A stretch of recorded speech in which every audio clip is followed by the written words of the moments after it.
Chapter 1. The Tao that can be told of is not the absolute Tao. The names that can be given are not absolute names. The nameless is the origin of heaven and earth. The named is the mother of all things. Therefore, oftentimes one strips oneself of passion in order to see the secret of life. Oftentimes one regards life with passion in order to see its manifest forms. These two, the secret and its manifestations, are in their nature the same. They are given different names when they become manifest. They may both be called the cosmic mystery. Reaching from the mystery into the deeper mystery is the gate to the secret of all life. Chapter 2.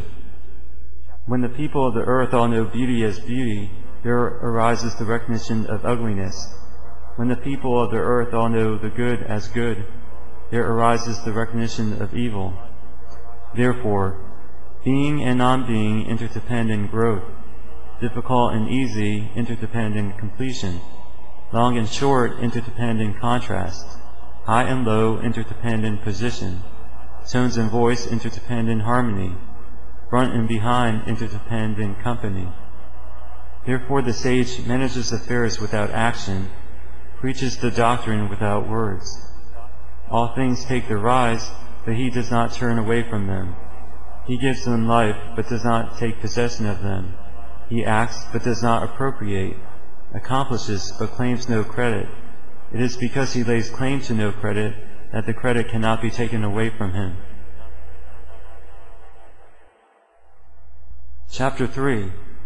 Exalt not the wise, so that the people shall not scheme and contend. Prize not rare objects, so that the people shall not steal. Shut out from sight the things of desire, so that the people's hearts shall not be disturbed. Therefore, in the government of the sage, he keeps empty their hearts, makes full their bellies, discourages their ambitions, strengthens their frames, so that the people may be innocent of knowledge and desires, and the cunning ones shall not presume to interfere. By action without deeds may all live in peace. Chapter 4. Tao is a hollow vessel, and its use is inexhaustible, fathomless, like the fountainhead of all things. Its sharp edge is rounded off, its tangles untied, its light tempered, its turmoil submerged. Yet dark like deep water it seems to remain. I do not know whose son it is, an image of what existed before God. Chapter 5. Nature is unkind. It treats the creation like sacrificial straw dogs. The sage is unkind. He treats the people like sacrificial straw dogs. How the universe is like a bellows, empty, yet it gives a supply that never fails. The more it is worked, the more it brings forth. By many words is wit exhausted. Rather, therefore, hold to the core. Chapter 6. The spirit of the valley never dies. It is called the mystic female. The door of the mystic female is the root of heaven and earth. Continuously, it seems to remain. Draw upon it, and it serves you with ease. Chapter 7. The universe is everlasting. The reason the universe is everlasting is that it does not live for self. Therefore, it can long endure. Therefore, the sage puts himself last and finds himself in the foremost place, regards his body as accidental, and his body is thereby preserved. Is it not because he does not live for self that his self is realized? Chapter 8. The best of people are like water. Water benefits all things and does not compete with them. It dwells in the lowly places that all disdain, wherein it comes near to the Tao. In his dwelling the sage loves the lowly earth. In his heart he loves what is profound. In his relations with others he loves kindness. In his words he loves sincerity. In government he loves peace. In business affairs he loves ability. In his actions he loves choosing the right time. It is because he does not contend that he is without reproach. Chapter 9. Stretch a bow to the very full, and you will wish you had stopped in time. Temper a sword edge to its sharpest, and you will find it won't last long. When gold and jade fill your hall, you will not be able to keep them safe. To be proud with wealth and honor is to sow seeds of one's own downfall.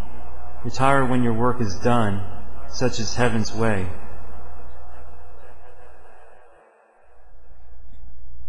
Chapter 10. In embracing the One with your soul, can you never forsake the Tao?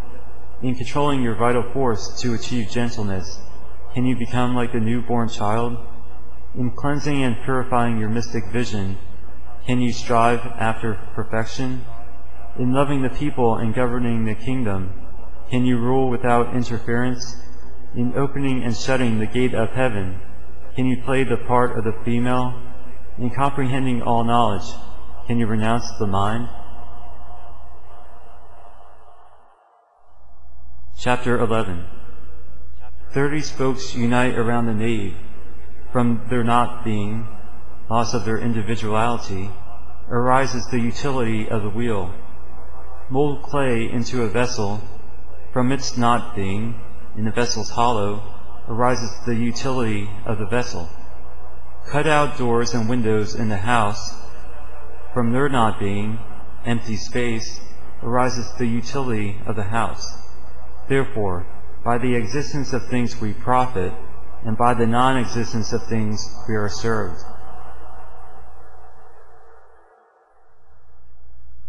Chapter 12. The 5 colors blind people's eyes.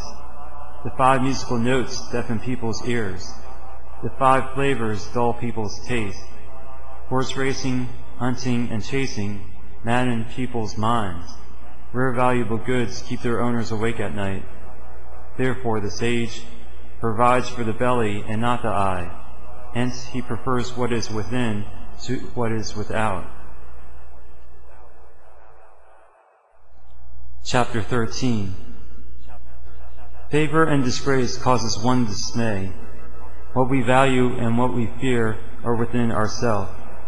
What does this mean? Favor and disgrace causes one dismay. Those who receive a favor from above are dismayed when they receive it, and dismayed when they lose it. What does this mean? What we value and what we fear are within ourselves. We have fears because we have a self. When we do not regard that self as self, what have we to fear?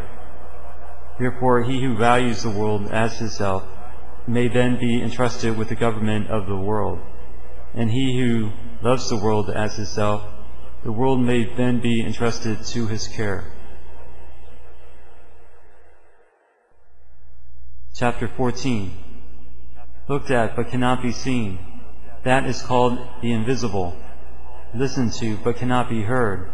That is called the inaudible. Grasped at but cannot be touched. That is called the intangible. These 3 elude our inquiries and hence blend and become one.